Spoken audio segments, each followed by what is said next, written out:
আপকি আদালতে বিখ্যাত সিঙ্গার আর কম্পোজার আদনান সামির বিরুদ্ধে অভিযোগ হলো যে উনি হলেন একটু বেশি রোমান্টিক।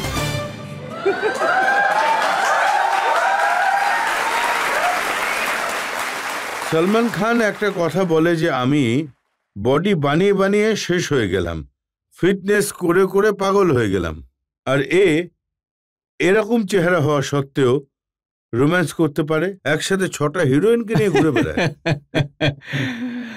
এটাই সঙ্গীতের জাদু।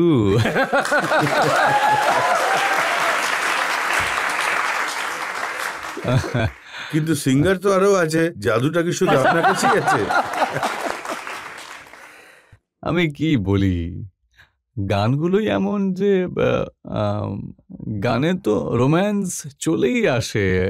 আর যদি যেমন আমি বললাম যে আপনি একদম সত্যি কথা বলেছেন যে আপনি 1000টা গান করেন না, কিছু গান করেন আপনি। আমি বললাম যে আমি কিছু গান করি, কিন্তু সেগুলো অনেক আবেগ নিয়ে আর ভেবে চিনতে আর আর মানে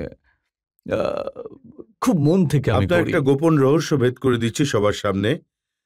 আপনাকে পাকিস্তানের এক পরিচালক সিনেমায় গান গাওয়ার জন্য ডেকেছিলেন। হ্যাঁ, তারপর আপনি সেই সিনেমার হিরো হয়ে যান। ওই সিনেমায় হিরোইনও ছিল, আর তারপর হিরোইনের সঙ্গে আপনার কিছুদিন রোম্যান্স চলে, আর তারপর কম বয়সে আপনি বিয়েও করে ফেলেন। তো কি করব, করতেই হতো।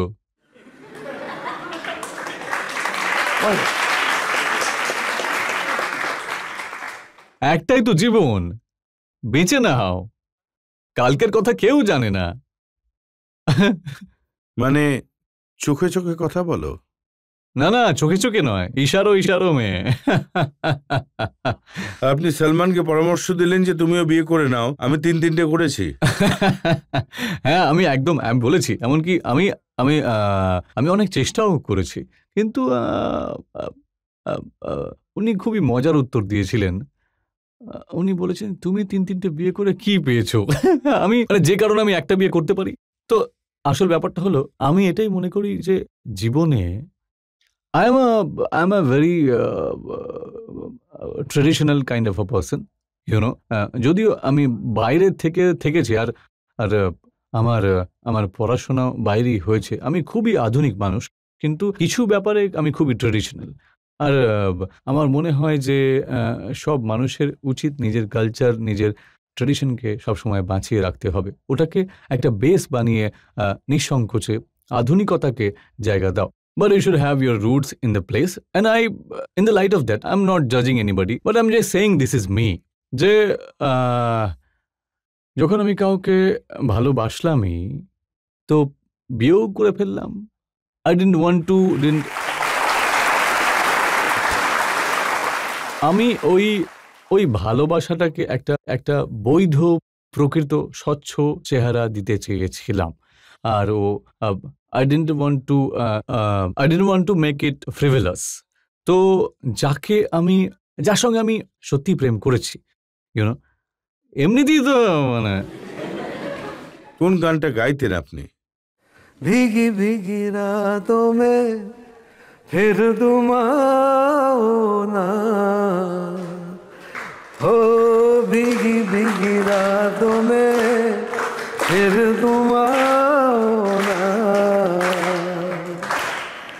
ऐसी बरसातों में आओ ना, आओ ना, हो ऐसी बरसातों में आओ ना।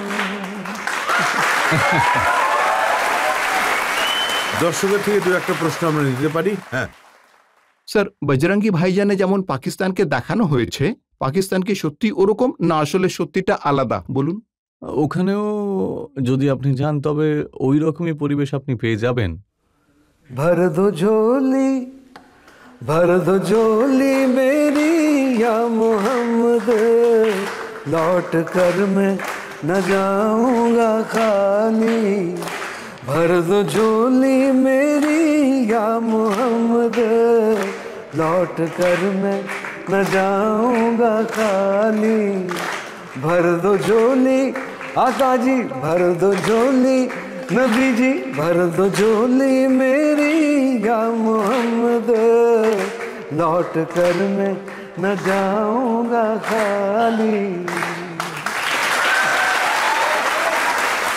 তো ওই সিনেমায় আপনি শুধু গান গাননি, অভিনয় করেছিলেন এই কাওয়ালিতে। হ্যাঁ, একটা খুবই ইন্টারেস্টিং ঘটনা ঘটে। কারণ আমার কাছে হঠাৎ ফোন আসে সালমানের, আর উনি যে বলেন যে bro what are you doing, মানে I got this amazing song and it's a qawwali. আমি একটু অবাক হয়ে গিয়েছিলাম, বলছিলাম কাওয়ালি? আমি বললাম আই হ্যাভ নেভার, আমি কখনো কাওয়ালি গাইনি। তখন বললেন এই জন্যই তো আমি চাই তুমি গাও। আমি বললাম আমি কম্পোজ করেছি কিন্তু কাওয়ালি এখনো গাইনি। উনি বললেন যে আমি এটাই চাই, আমি চাই যে কাওয়ালিকে একটু একটু আলাদা, আমি এটা চাই না যে এখানে টিপিক্যাল কাওয়ালি সেটা কি মানে রাখতে হবে। তো তো আমি তখন বললাম দেখুন, তাহলে আমি নিজের স্টাইলে গাইতে চাইবো, যদি আপনি আমাকে সেই স্বাধীনতা দেন যে আমি নিজের মতো করে ওই গানটা গাই। আমি একদম টিপিক্যাল কাওয়ালের মতো গাইতে কিন্তু পারবো না, কারণ ওটা আমার স্টাইল নয়, ওদের আলাদা স্টাইল, আমার আলাদা। উনি বললেন একদম নিজের স্টাইলে গান গাও। তো এরপর আমি বললাম ওকে ঠিক আছে, আমি গেয়ে নিচ্ছি। এরপর 1-2 দিন পেরিয়ে যায়, তারপর বললেন আমি চাই তুমি এই গানে অভিনয়। তখন বলি কি বলছেন আপনি, আমি কোনোভাবেই কাওয়ালের মতো দেখতে নই। উনি বললেন না না, you know the thing is যে I want you to also perform, যেরকম ভাবে তুমি পারফর্ম করতে পারবে, তাতে যে আবেগ তুমি নিয়ে আসবে, আমি চাই যে তুমি সেটা করো। তো সালমান একজন এমন মানুষ যে মানে